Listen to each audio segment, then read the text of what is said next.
compiute.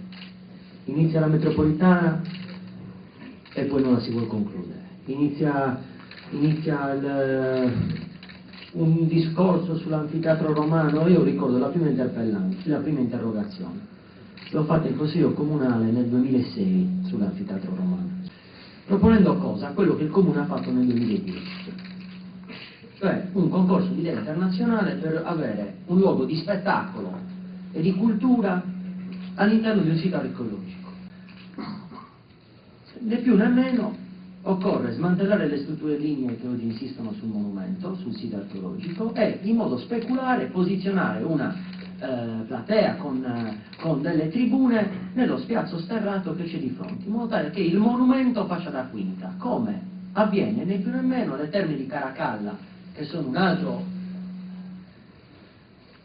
elemento che compone il patrimonio universale archeologico, monumentale della nostra Italia, è lasciare il luogo di spettacolo e sito archeologico visitabile.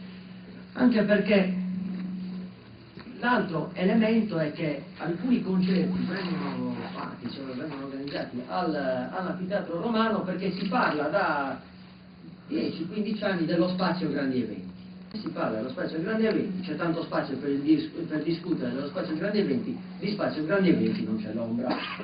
Si tratta di individuare le aree dove creare questo spazio. Adesso data incompiuta lo stadio, nel caso in cui realmente il Cagliari Calcio voglia abbandonare, quello stadio possa essere una disponibilità delle associazioni sportive, ma utilizzato come spazio polivalente anche come luogo per lo svolgimento di alcuni grandi eventi compatibilmente con le attrezzature sportive presenti all'interno.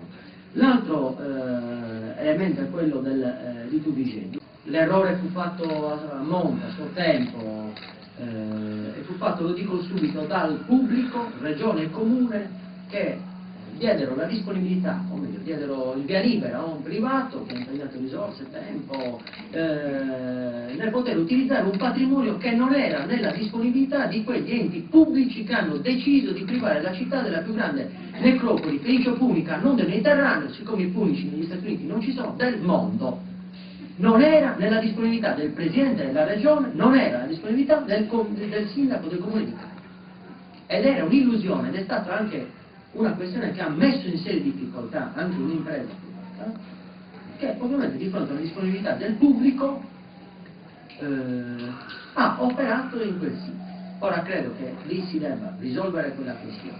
Sicuramente non si deve costruire la strada, perché noi oggi non abbiamo le risorse per mantenere l'asfalto che abbiamo. Pensare oggi, invece che liberare la città dal traffico, di realizzare altro asfalto, invece che avere altri mezzi pubblici efficienti, invece che ridurre le emissioni di CO2, invece che avere una vita migliore, che avere i quartieri liberi dalle auto e quant'altro, pensare di avere altre strade per far passare ancora più alto è una cosa che va in controtendenza rispetto a tutto quello che voi vedete nel mondo e nelle città europee, piccole, medie e grandi. Quindi non si capisce perché noi si debba sempre essere 10 anni indietro e non qualche volta, non dico molto, ma 3 mesi avanti.